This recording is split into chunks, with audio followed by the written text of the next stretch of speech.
ആകാശവാണി നമസ്കാരം. പ്രത്യേക വാർത്താ ബുള്ളറ്റിൻ വായിക്കുന്നത് അനിൽകുമാർ. ഓപ്പറേഷൻ സിന്ദൂറിലൂടെ ഭീകരരുടെ ഒളിത്താവളങ്ങൾ തകർത്ത് പാകിസ്ഥാന് ഇന്ത്യ തക്ക മറുപടി നൽകിയതായി പ്രധാനമന്ത്രി നരേന്ദ്രമോദി. നേരിട്ടുള്ള ഏറ്റുമുട്ടലിൽ ഇന്ത്യയോട് പാകിസ്ഥാന് ഒരിക്കലും വിജയിക്കാൻ കഴിയില്ലെന്നും ഇന്ത്യയിൽ നടത്തുന്ന ഓരോ ഭീകരാക്രമണത്തിനും പാകിസ്ഥാൻ കനത്ത വില നൽകേണ്ടി വരുമെന്നും പ്രധാനമന്ത്രി മുന്നറിയിപ്പ് നൽകി. രാജസ്ഥാനിലെ ബിക്കാനീറിൽ 26,000 കോടിയിലധികം രൂപയുടെ വിവിധ വികസന പദ്ധതികളുടെ തറക്കല്ലിടലും ഉദ്ഘാടനവും നിർവഹിച്ച് സംസാരിക്കുകയായിരുന്നു അദ്ദേഹം. പാകിസ്ഥാനുമായി വ്യാപാരമോ ചർച്ചയോ ഉണ്ടാകില്ലെന്ന് ആവർത്തിച്ച പ്രധാനമന്ത്രി ചർച്ചകൾ പാക് അധീന കാശ്മീരിനെക്കുറിച്ച് മാത്രമായിരിക്കുമെന്നും വ്യക്തമാക്കി. കേരളത്തിൽ അമൃത് ഭാരത് പദ്ധതിയിൽ ഉൾപ്പെടുത്തി നവീകരിച്ച വടകര ചിറയൻകീഴ് റെയിൽവേ സ്റ്റേഷനുകളുടെ ഉദ്ഘാടനവും പ്രധാനമന്ത്രി നിർവഹിച്ചു. വടകര റെയിൽവേ സ്റ്റേഷനിൽ നടന്ന ചടങ്ങിൽ കേന്ദ്ര സഹമന്ത്രി ജോർജ് കുര്യൻ മുഖ്യാതിഥിയായി. ചിറയൻകീഴ് റെയിൽവേ സ്റ്റേഷനിൽ നടന്ന പരിപാടിയിൽ കേന്ദ്ര സഹമന്ത്രി സുരേഷ് ഗോപി പങ്കെടുത്തു.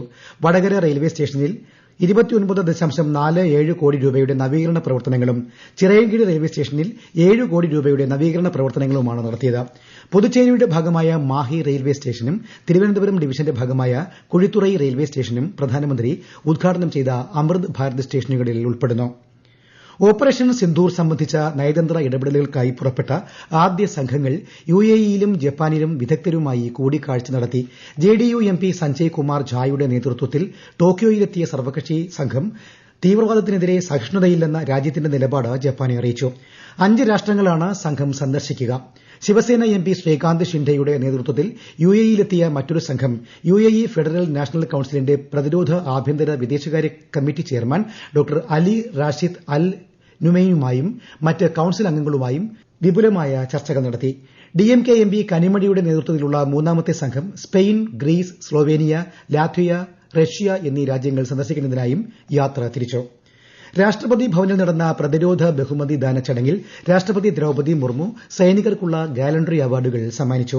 വിവിധ സേന, അർദ്ധസേന, പോലീസ് വിഭാഗങ്ങളിൽ നിന്നുള്ളവർക്ക് ശൌര്യചക്ര പുരസ്കാരമടക്കം രാഷ്ട്രപതി വിതരണം ചെയ്തു. ചടങ്ങിൽ ഉപരാഷ്ട്രപതി, പ്രധാനമന്ത്രി, കേന്ദ്ര പ്രതിരോധ മന്ത്രി ഉൾപ്പെടെയുള്ള പ്രമുഖർ പങ്കെടുത്തു. 2025 വഖഫ് ഭേദഗതി നിയമം ചോദ്യം ചെയ്തുള്ള ഹർജികൾ സുപ്രീംകോടതി ഇടക്കാല ഉത്തരവ് പുറപ്പെടുവിക്കുന്നതിനായി മാറ്റി. 3 ദിവസം തുടർച്ചയായി വാദം കേട്ടതിന് ശേഷമാണ് chief justice B R. Gavai, justice Augustine George, Masih എന്നിവരടങ്ങിയ ബെഞ്ച് ഹർജികൾ വിധി പറയാൻ മാറ്റിയത്. കേന്ദ്ര സർക്കാരിനെ പ്രതിനിധീകരിച്ച് സോളിസിറ്റർ ജനറൽ തുഷാർ മേത്ത ഹാജരായി. ഓപ്പറേഷൻ സിന്ദൂരിനിടെ ഇന്ത്യയും പാകിസ്ഥാനും നേരിട്ട് ചർച്ച ചെയ്താണ് വെടിനിർത്തൽ നടപ്പിലാക്കിയതെന്ന് വിദേശകാര്യമന്ത്രി എസ് ജയശങ്കർ ഒരു നെതർലാൻഡ്സ് മാധ്യമത്തിന് നൽകിയ അഭിമുഖത്തിലാണ് അദ്ദേഹം ഇക്കാര്യം വ്യക്തമാക്കിയത്. തന്നെ യുഎസ് സ്റ്റേറ്റ് സെക്രട്ടറി മാർക്കോ റൂബിയോയും പ്രധാനമന്ത്രി നരേന്ദ്രമോദിയെ യുഎസ് വൈസ് പ്രസിഡന്റ് ജെഡി വാൻസും വിളിച്ചിരുന്നത് ശരിയാണെന്നും എന്നാൽ 2 രാജ്യങ്ങൾ തമ്മിലുള്ള സംഘർഷത്തിനിടയിൽ രാജ്യങ്ങൾ പരസ്പരം വിളിക്കുന്നത് സ്വാഭാവികമാണെന്നും അദ്ദേഹം പറഞ്ഞു. അമേരിക്കൻ തലസ്ഥാനമായ വാഷിംഗ്ടണിൽ ഇസ്രയേലി നയതന്ത്രജ്ഞർ കൊല്ലപ്പെട്ട സംഭവത്തെ ഇന്ത്യ ശക്തമായി അപലപിച്ചു. കുറ്റവാളികളെ നിയമത്തിന് മുന്നിൽ കൊണ്ടുവരണമെന്ന് വിദേശകാര്യമന്ത്രി എസ് ജയശങ്കർ ആവശ്യപ്പെട്ടു. നയതന്ത്രജ്ഞരുടെ കൊലപാതകത്തിൽ ഇസ്രയേൽ പ്രധാനമന്ത്രി ബെന്യാമിൻ നെതന്യാഹുവും ആശങ്ക അറിയിച്ചു. ജമ്മുകാശ്മീരിലെ കിഷ്ത്വാറിൽ ഭീകരരുമായുള്ള ഏറ്റുമുട്ടലിനിടെ ജവാന് വീരമൃത്യു. സിംഗ്പോര ഛത്രോ വനമേഖലയിലാണ് ഏറ്റുമുട്ടലുണ്ടായത്. രഹസ്യ വിവരത്തെ തുടർന്ന് പോലീസും സൈന്യവും സംയുക്തമായി നടത്തിയ തെരച്ചിലിനിടെയാണ് ഏറ്റുമുട്ടൽ. പ്രദേശത്ത് വെടിവയ്പ് തുടരുകയാണ്. 2ാം വർഷ ഹയർ സെക്കൻഡറി വിഎച്ച്എസ്ഇ പരീക്ഷകളുടെ ഫലം പ്രഖ്യാപിച്ചു. ഹയർ സെക്കൻഡറി വിഭാഗത്തിൽ ഇത്തവണ 77.81 വിജയശതമാനം. വൊക്കേഷണൽ ഹയർ സെക്കൻഡറിയിൽ 70.06 വിജയശതമാനമെന്ന് വിദ്യാഭ്യാസ മന്ത്രി വി ശിവൻകുട്ടി വാർത്താസമ്മേളനത്തിൽ പറഞ്ഞു. സേ പരീക്ഷ ജൂൺ 23 മുതൽ 27 വരെ നടക്കുമെന്നും മന്ത്രി അറിയിച്ചു.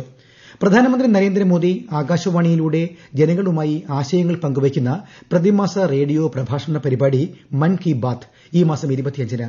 പരിപാടിയുടെ 122ാം പതിപ്പാണിത്. പരിപാടിയെക്കുറിച്ചുള്ള ജനങ്ങളുടെ അഭിപ്രായങ്ങളും ആശയങ്ങളും നരേന്ദ്രമോദി ആപ്പിലൂടെയും മൈ ജിഒവി ഓപ്പൺ ഫോറത്തിലൂടെയും അറിയിക്കാനുള്ള സമയപരിധി നാളെ അവസാനിക്കും.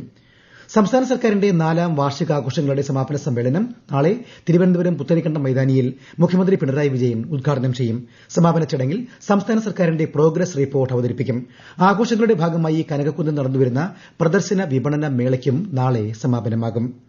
മലപ്പുറം കൂരിയാട് നിർമ്മാണത്തിലിരുന്ന 6 വരി ദേശീയപാത തകർന്ന സംഭവത്തിൽ നിർമ്മാണ കരാറുകാരായ KNR കൺസ്ട്രക്ഷൻസ് കമ്പനിക്ക് കേന്ദ്ര ഗതാഗത മന്ത്രാലയം വിലക്കേർപ്പെടുത്തി. വിദഗ്ധ സമിതി ഇന്നലെ സ്ഥലം സന്ദർശിച്ച് പ്രാഥമിക വിവരങ്ങൾ നൽകിയതിന് പിന്നാലെയാണ് നടപടി. പ്രത്യേക വാർത്താ ബുള്ളറ്റിൻ കഴിഞ്ഞു. അടുത്ത വാർത്താ പ്രക്ഷേപണം നാളെ രാവിലെ 6:45-ന്.